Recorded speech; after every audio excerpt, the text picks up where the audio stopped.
राम संदेशात आनंद यात्रा कड़वी बारी अध्याय आत्म दर्शन।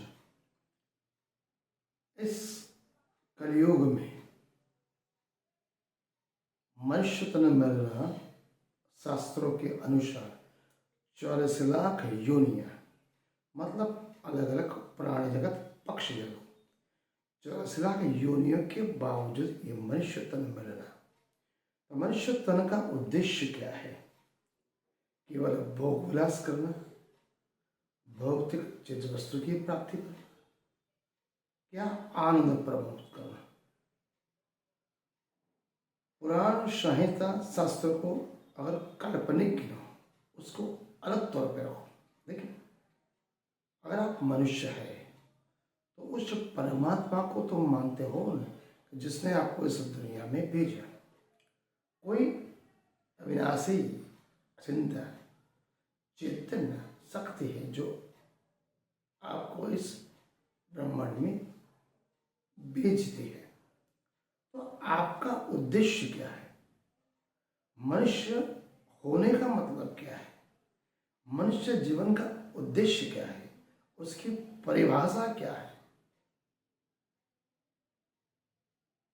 बहुत सोच विचार का चिंतन मन से ज्ञात ये होता है, समझ में ये आता है कि जब तक हम अपने आप को स्वयं को नहीं जानेंगे, मैं कौन हूँ, कहाँ से आया हूँ, मेरा मूल घर कहाँ है, मेरा इस दुनिया में आने का उद्देश्य क्या है, तब तक हम कुछ भी नहीं जानते, मतलब हम अज्ञानी हैं। जिस समय हमें ज्ञान हो जाता है मनुष्य जीवन का उद्देश्य उस परमात्मा के, अगर हम मानस पुत्र है, उनकी उत्कृष्ट रचना है, उसका डुप्लीकेशन है, तो समझ लो परमात्मा के लिए सभी अपने हैं, न कोई पराया है न कोई अपना।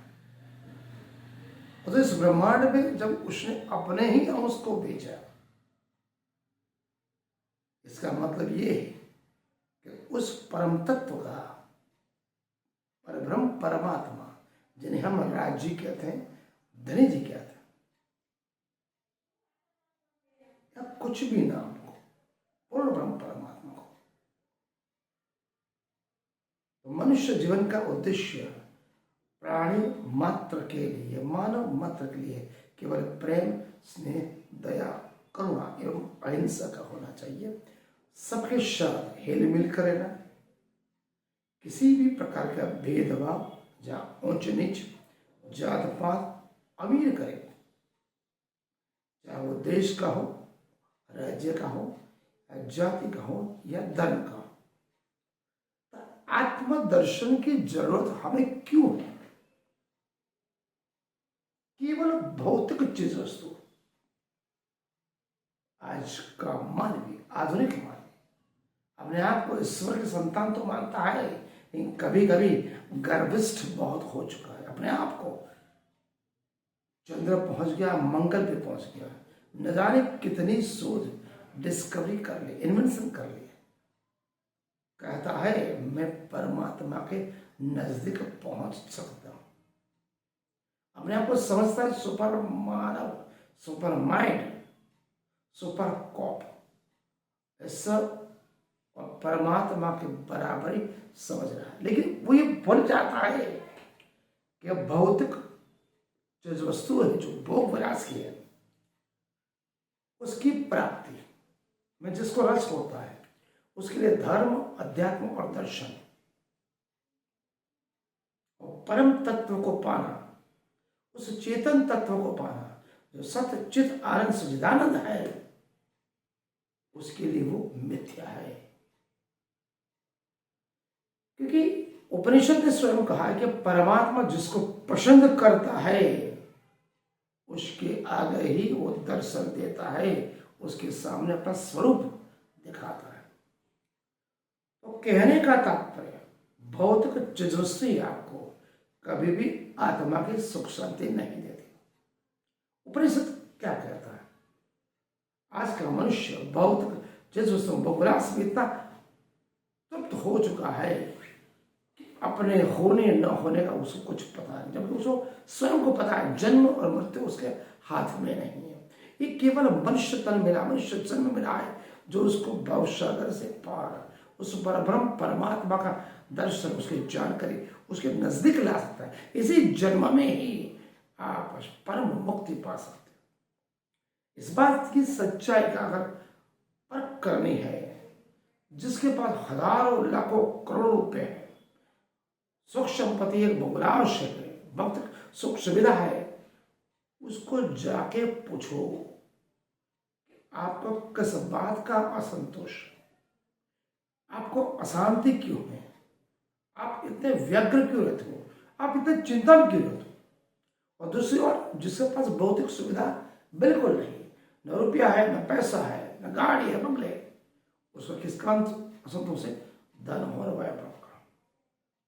तो ऋषि मुनि जिन्हें हम तत्व नारायण कहते हैं, वो कहते हैं परमात्मा की जो व्यापक सत्ता है, परमात्मा की जो व्यापक सत्ता है समग्र ब्रह्मांड में बिखरी हुई है, जिस समय मनुष्य को उसका एहसास हो जाता है तो जीवन के जितने भी असंतोष है, दुविधाएं, व्याथाएं, दुखे, उसी समय निर्मल हो जाती है, नेस्त नाबूद हो जाती है। इस बात इसीलिए सच्ची लगती है कि आज तक जितने भी राजा महाराजा सम्राट चक्रवर्ती हुए, उन्होंने राजकाज को छोड़कर जंगल में चले गए तप साधना करने के लिए, एवं करोड़पति हजारों लाखों करोड़ों रुपए जिनके पास सुख सुविधा थी, ऐश्वर्य था, अचानक उत्तप्त चिंतक चेतना में भी जागृत हो गई। उन्होंने रुपया पैसा छोड़ दिया, उस परम तत्व को पाने के लिए घर बार सब कुछ छोड़ दिया। भारतीय संस्कृति का अगर व्यापक दृष्टि से अगर विचार करेंगे, उसमें त्याग, दीक्षा एवं संयम हमारे जीवन को ऊर्ध्वगामी बनाता है।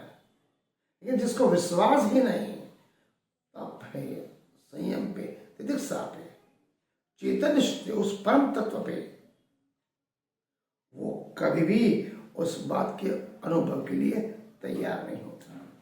भारतीय विचार, भारतीय अध्यात्म, भारतीय दर्शनवादी व्यवहारवादी है। विचारक इतना ही कहते हैं कि अगर व्यवहार की दृष्टि से अगर देखा जाए तो अगोचर उस परमात्मा चेतन तत्व जो सत्य छुपा हुआ है, उसको बिना दर्शन आपका जीवन अधूरा है। तो जो कोई भी उस चेतन तत्व को प्राप्त करने के लिए जब तक आपके हृदय मन तन आत्मा में उस भावना जागृत होना, उस विचार का स्फुरण होना भी उस परम तत्व के आदेश के अनुसार होता है। जब तक वो नहीं चाहता तब तक आप उस परम तत्व परब्रह्म परमात्मा की बात तक को सोच नहीं सकते। तो इसके साथ कैसा होता है, जैसे सूर्य की किरण निकली हुई है, इंसान खड़ा है, खुद की परछाई है और अपनी ही परछाई के पीछे दौड़ना, ये वाली बात हो जाती है। मुंडक उपनिषद में एक छोटी सी कहानी है।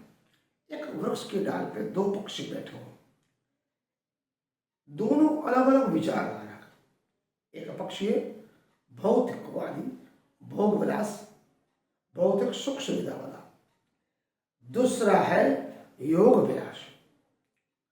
जो भोग विलासी है उस शरीर के इंद्रियों पंच भौतिक तन के पीछे पागल है, भौतिक सुख सुविधा के पास है, उसके उसमें से फुर्सत ही नहीं मिलती।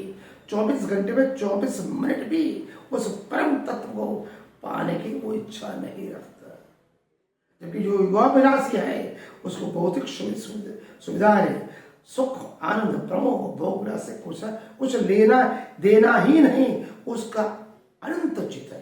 हृदय मन तन आत्मा में हर पल हर घड़ी उस चैतन्य का दर्शन के लिए उसका मन हृदय आत्मा लालायित रहता है। जब तक उसको दर्शन नहीं होता तब तक उसको संतोष नहीं होता। मतलब जो उसको पता है इस भौतिक तन में जो इंद्रिया है उसी में भी देवी शक्ति समाई हुई है। हमें उस देवी शक्ति को उजागर करना पड़ेगा।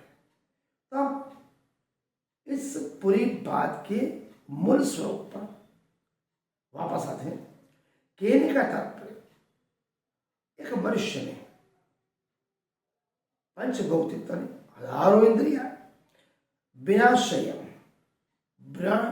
प्राण शक्ति का निषेध, जो परमात्मा की अपार शक्ति है, अचिंत्य रूप है, संयम रखना पड़ेगा, तब करना पड़ेगा, साधना करना पड़ेगा और अपने आप को स्वयं को जानना पड़ेगा। तब तक आपको परमात्मा का कभी दर्शन नहीं होगा। अगर आप उसको मान्यता मानो, श्रद्धा मानो, अंधविश्वास मानो, आशा मानो, महेच्छा मानो या पागलपन मानो, अगर परम तत्व को पाना है तो जीवन सदाचार होना चाहिए, जीवन संयमित होना चाहिए, जीवन प्रेममय होना चाहिए। उस परमात्मा ने जो दुनिया बनाई, जब अगर उसके लिए दुनिया में कोई अपना नहीं, कोई पराया नहीं, उसके लिए सब अपने ही हैं। प्रेम ही परमात्मा, परमात्मा ही प्रेम। उसके लिए मानव मात्र, प्राणी मात्र, पक्षी मात्र के लिए सब एक समान है। जब तक आप में वो भाव नहीं आता, तब तक आप उस परम तत्व का दर्शन बिल्कुल नहीं कर सकते, ऐसा मेरा मानना है। संक्षिप्त में मैंने आपको बात बताने का प्रयास है, क्योंकि एक श्वास जब जाती है दूसरी निकलती है, एक आती है। श्वास की भी आस अगर हमको नहीं है, एक श्वास चली गई दूसरी नहीं आएगी, वो वापस आने वाली है, अब आपको स्वयं को पता नहीं। जो श्वास चली गई वो चली गई, दूसरी नहीं आएगी। आपको जो भी जीवन बचा है, इसी जीवन में बीवी है, बच्चे, अपने फर्ज निभाओ, लेकिन अपने आप को समझो कि आप इस दुनिया में क्यों और किस लिए आए। माया के बंधन ने बीवी है, बच्चे, अपने फर्ज निभाए, फिर भी अपने लिए कुछ तो करो, ताकि एक मनुष्य जीवन जो मिला है अंत में पछताना ना पड़े कि मैंने जीवन में कुछ नहीं किया। उस परमात्मा जिस तरह से समग्र ब्रह्मांड को, दुनिया को चला रहा है प्रेम, स्नेह, दया, करुणा से, उसी तरह अगर आप सबके लिए वही भावना, वही इच्छा, वही आशा रखोगे तो उस परम तत्व का आप दर्शन कर सकते। उसके लिए न पूजा करने की, अर्चना करने, सेवा, उपवास करने की जरूरत नहीं है। केवल प्रेम ही सब कुछ है, प्रेम ही परमात्मा, परमात्मा ही। आज का अध्याय हम यहाँ पूर्ण करेंगे। प्रणाम।